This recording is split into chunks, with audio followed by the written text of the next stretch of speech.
नमस्ते, मैं मीनाक्षी एक बार फिर कहानी कहते सुनते से एक नई कहानी लेकर आई हूँ। इस बार की कहानी मैंने नहीं लिखी है। ये कहानी मैं कोई 30-35 साल पहले शायद वुमेंस मैगजीन में पढ़ी थी। Those 5 heart warming stories and all, शायद आपने भी पढ़ा हो। कहानी का नाम तो मुझे याद नहीं है, लेकिन हाँ, अगर मुझसे कहा जाए तो मैं इस कहानी का नाम रखती किसी चीज़ को शिद्दत से चाहो तो पूरी कायनात आपको उससे मिलाने की कोशिश में लग जाता है। इतनी बड़ी टाइटल तो कहानी कितनी बड़ी होगी। वैसे डोंट वरी, वैसे उस वक्त तो हमारे किंग खान भी नहीं थे ना इस स्टाइल से इस बात को कहने के लिए, शायद इसलिए ऑथर मिस कर गए। वैसे वक्त से मुझे याद आया, किसी वक्त भी अगर आप कुछ चीज़ शिद्दत से चाह रहे हो ना तो प्लीज़ प्लीज़ प्लीज़ उसका टाइमिंग भी बता दीजिए कि कब तक आप उसे चाहते हैं, वरना कायनात का क्या, कोई 5-7 साल बाद अगर आपको उससे मिलाने की कोशिश में लग गया तो कह रही हूँ कड़ाके की ठंड में पसीने छूट जाएंगे। सुनीता की तरह। दिसंबर का महीना और दिल्ली, और कोई रात के 8 बजे। यानी आप समझ गए होंगे कि कितनी ठंड लग रही होगी। सुनीता पाँव में मोजे, भारी सा स्वेटर और उसके ऊपर से एक शॉल लपेटे हुए टीवी के सामने आकर बैठ गई। टीवी को ऑन किया, जी टीवी को ऑन किया, क्योंकि बुधवार के शाम के 8 बजे थे। तो दुनिया इधर की उधर हो जाए, लेकिन सुनीता बुधवार की शाम के 8 बजे ठीक टीवी के सामने बैठेगी ही, क्योंकि उसका फेवरेट चित्रहार आने वाला था। सुनीता पैर ऊपर कर अच्छे से जम गई और चित्रहार स्टार्ट हो गया। और किस्मत तो देखो, पहला ही गाना सुनीता का फेवरेट था। हीरोइन बड़े सुंदर से सफ़ेद से ड्रेस में लहराते बलखाते, और उसके बाल वाह इतने सुंदर वेवी से लंबे, और गजब की सुंदर हीरोइन मेले में अपनी सहेली के साथ घूम रही है। और उस भरे मेले में हीरो को कोई और नहीं, सीधा हीरोइन ही दिखती है। और तो और सीधा गिटार पकड़कर हीरो हीरोइन को देखकर उसकी आंखों की तारीफ करते हुए गाना गाने लगा और अपनी दिल की बात रखने लगा। सुनीता का ये गाना इस बहुत ज़्यादा फेवरेट।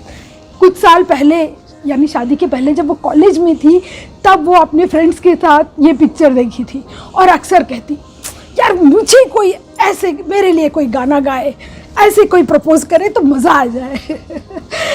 हुआ भी था सुनीता के साथ। शादी के भीड़ भाड़ में पता नहीं कहाँ से सुशील ने सुनीता को देख लिया और उस पर फिदा हो गया। ऑब्वियसली सुनीता की आंखें भी बड़ी सुंदर थी, लेकिन सुशील ने गाना नहीं गाया। जाकर अपने मम्मी पापा को बताया, मम्मी पापा ने बुआ जी को बताया, और बुआ जी अपनी बात लेकर आ गई सुनीता के मम्मी पापा के पास।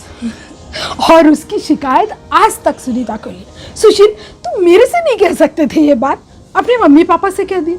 सुशील को तो हाँ तो क्या हुआ, फाइनली अपनी शादी तो हो गई, मैं तुम पे फिदा अभी भी हूँ, तो प्रॉब्लम कहाँ पे है। सुशील तुम कभी नहीं समझोगे। हे भगवान, ये ना एक्चुअली हमारे देश में ना रोमांटिक लड़के बनते ही नहीं हैं, सिर्फ पिक्चरों में ही होते हैं। मैन्युफैक्चरिंग डिफेक्ट ही है, क्या कर सकते हैं। कहती हुई सुनीता अपने आप को समझा लेती है, और अभी इस वक्त चित्रहार में वो गाना देखते हुए, उसकी तरफ देखते हुए साथ साथ में गुनगुनाए जा रही थी।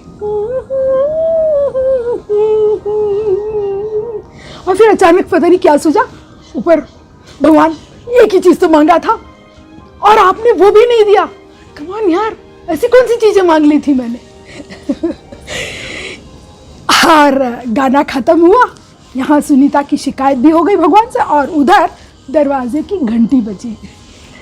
सुनीता चिढ़ते हुए, क्योंकि अपना प्रोग्राम छोड़ के जाना नहीं चाहती थी ना, दरवाजे पे जाते हुए बोलने लगी, इस वक्त कौन आ सकता है। दरवाज़ा खोला तो रवि खड़ा था। अरे रवि आओ आओ। रवि सुशील का बहुत पुराना दोस्त था, और पिछले 5 सालों से, यानी जब से सुनीता और सुशील की शादी हो गई, इन तीनों की ही दोस्ती बढ़ गई। भले ही वो पिकनिक हो, मूवी हो या फिर शॉपिंग, कहीं भी जाते तो ये तीनों साथ ही जाते। बाकी लोग इन्हें राम लक्ष्मण और सीता की जोड़ी कहते। रवि एक पैकेट पकड़ाया सुनीता को। अरे ये क्या, तुम जलेबी लाए, वो भी इतने सारे? तुम्हें पता नहीं सुशील बॉम्बे गए हुए आज, अब इतने सारे जलेबी कौन खाएगा? मुझे पता है, मैंने ही छोड़ा था उसे स्टेशन, कहता हुआ रवि सोफे पे बैठ गया। हाँ तो फिर इतनी सारी जलेबी क्यों ले आए तुम? कहते हुए सुनीता वापस टीवी की तरफ ध्यान में। सुनीता, मैं तुमसे कुछ बात करने आया हूँ, रवि ने कहा। हाँ ठीक है, कॉफ़ी पीना है क्या? नहीं, मुझे तुमसे कुछ बात करनी है। टीवी ऑफ करूँ ना? अरे प्लीज़ अभी नहीं, मुझे कुछ ज़रूरी बात करनी है सुनीता। लेकिन सुनीता के लिए तो चित्रहार से इम्पोर्टेंट कुछ भी नहीं है। एनीवे, चिढ़ते चिढ़ाते सुनीता ने टीवी का साउंड कम किया और रवि के पास आई। बोलो क्या बात है? वो सुनीता, एक्चुअली मैं बहुत दिनों से कुछ कहना चाह रहा था लेकिन कभी समझ में ही नहीं आया, घबरा भी रहा था कि तुम क्या कहोगी, और आज जब सुशील नहीं है तो मैंने सोचा इससे अच्छा वक्त कुछ हो ही नहीं सकता।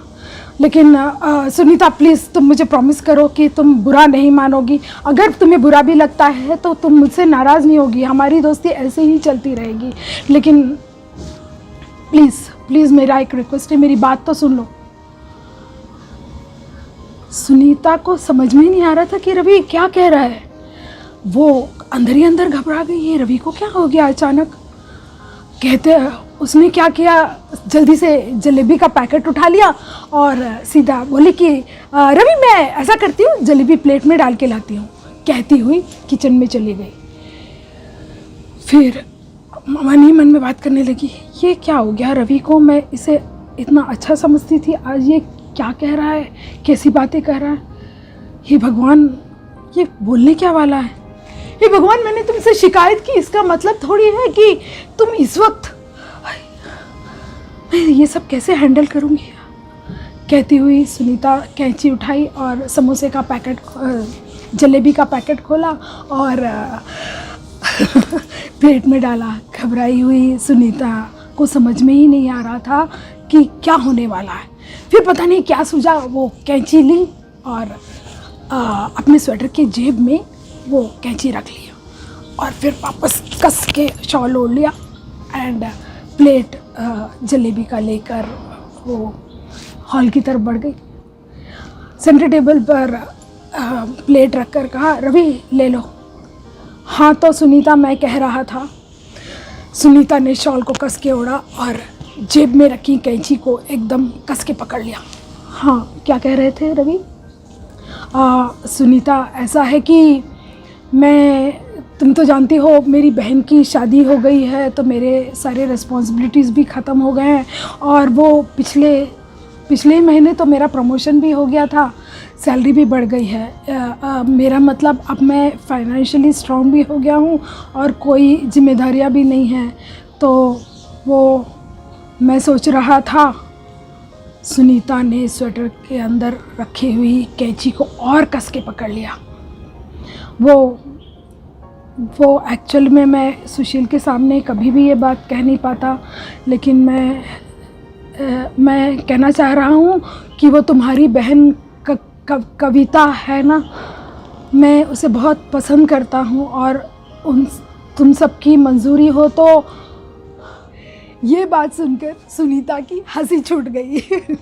उसने कहा, हाँ तो रवि ये बात तुम मुझसे क्यों कह रहे हो, जाके कविता से कहो ना। हाँ वो क्या ऐसे थोड़ी होता है, वो मैंने तुमसे कह दी और तुम अपने मम्मी पापा से कह देना, वो फिर कविता से बात कर लेंगे। हे भगवान, थोड़ी सी तो इम्प्रूवमेंट करो अपने मैन्युफैक्चरिंग में।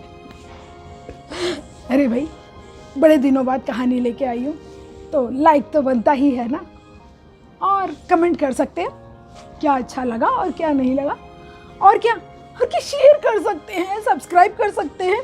हे भगवान, कब से कह रही हूँ सब्सक्राइबर्स बढ़ा दे, लाइक्स बढ़ा दे, कमेंट्स बढ़ा दे, लेकिन कब सुनोगे मेरी? आप लोगों ने सुना क्या?